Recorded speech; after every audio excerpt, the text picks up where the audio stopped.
Hi, everybody. I've had the most incredible conversations with all of you, or most of you. I do have to jet right after this, but you can find me on social media if you want to continue this conversation. I'm so excited to be talking to you guys about blockchain. I'm also really excited that I'm going after Alex, because Alex primed you guys with a Bitcoin conversation. So I was going to say suspend disbelief, but I feel like he already made a use case for this. So when we talk about revolutionizing the creator economy, it's not just what you're thinking about when you look at NFTs. It's the entire ecosystem of how blockchain operates. So for those of you that don't know how this is, all right, so I'm going to describe to you the difference between Web 1.0, 2.0, and 3.0, if you don't know. So 1.0, we have read-only. Well, you really didn't interact too much. You dialed up on the internet, that was it. You would look, you would read.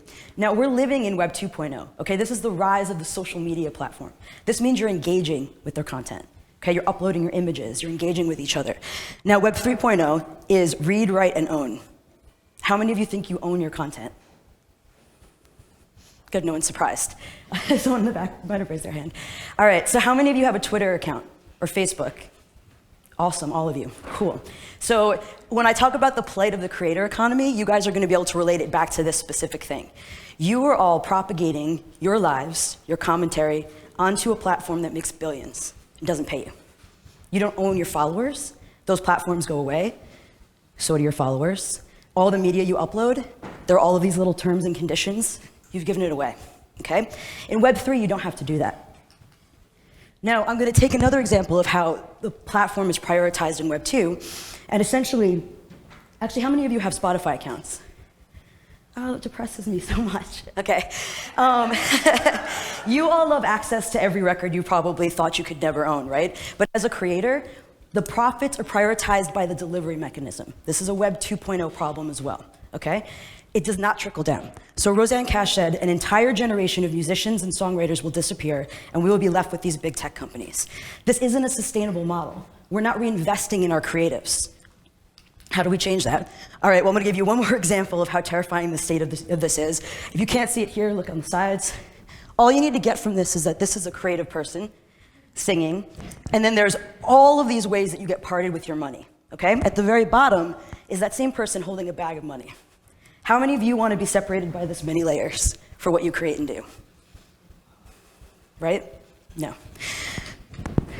Enter the blockchain solution.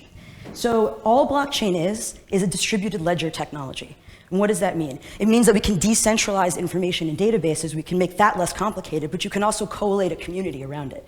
You get a much more transparent system that takes away anything having to do with corruption if you plan it the right way and set it in motion, and you end up with an entirely new ecosystem.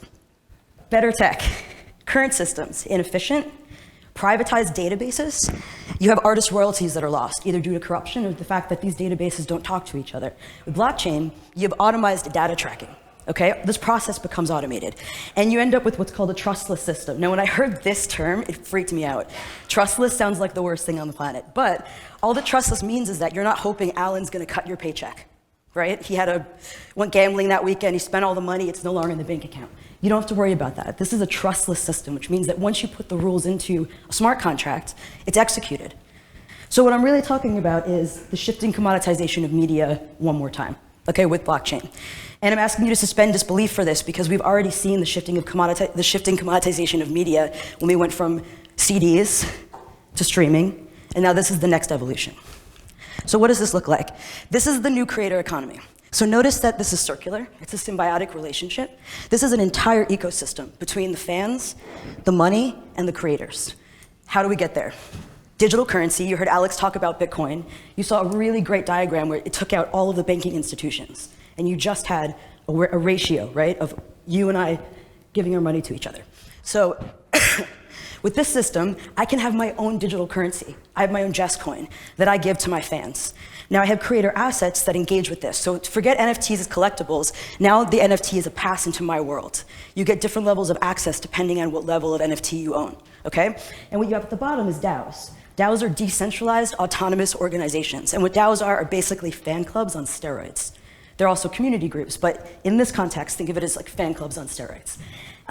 What's unique about this entire system is that everyone benefits. So if you're a fan and you participate in this currency system and this asset system, not only are you helping the artists create more art, but you're also benefiting from the value of the assets that you hold and the entire economy that you're helping to create. So it's much more sustainable.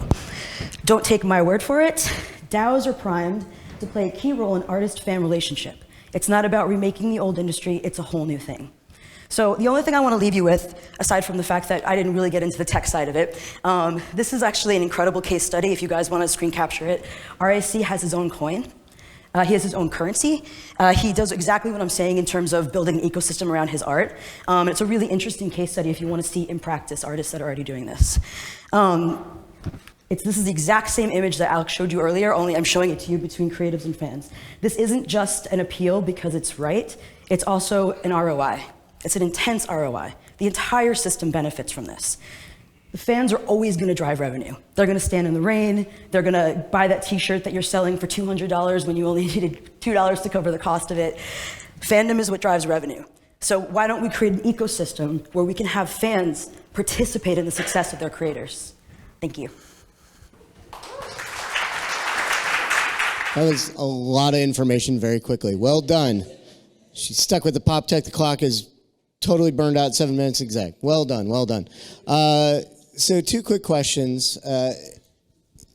Not everybody in this room and at lunches and other discussions outside of this room is a true believer in NFT.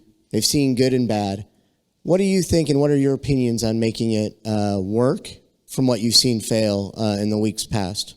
Yeah, so I'm not a huge fan of NFTs and collectibles, but I've never really been into collectibles. NFTs are really not, they're non-fungible tokens. And what's really elegant about an NFT is that there's a smart contract underlying an execution of how do I say this in plain English? And basically, there's a smart contract that underlies the deal that's been put in motion, right? So if you're buying it because you like visual art, that's one thing. But if you actually want to engage on a larger level, there's so much more that NFTs can do. So I think what you've been reading about is the collectible market. There are always going to be people who are going to buy that Spider-Man statue for tens of thousands of dollars that you think is worth nothing. But NFTs' actual use case is the smart contracts. And we need to study the underlying contract. Create it. Fantastic. As the fan side of this, because I like you talking about fandoms, one last question for you because we didn't get into it. Jess is very humble of a human being. She's got how many nominees right now, or potential nominees do you have for Book of Queer right now? Pre-Grammy nominees. It's an interesting Grammy process. 5 in one category and 1 in another.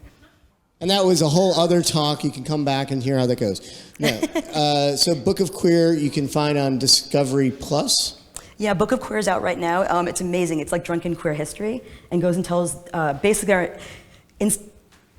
everybody, well, people might not know how hetero-washed history is, right? So it's not that queer folk haven't been around for millennia, it's that we don't write them into our stories. So Book of Queer is really funny. There are 5 episodes, and at the end of each episode is an actual music video, and I music directed all those. Yeah. Amazing. Thank you so much. Thank you.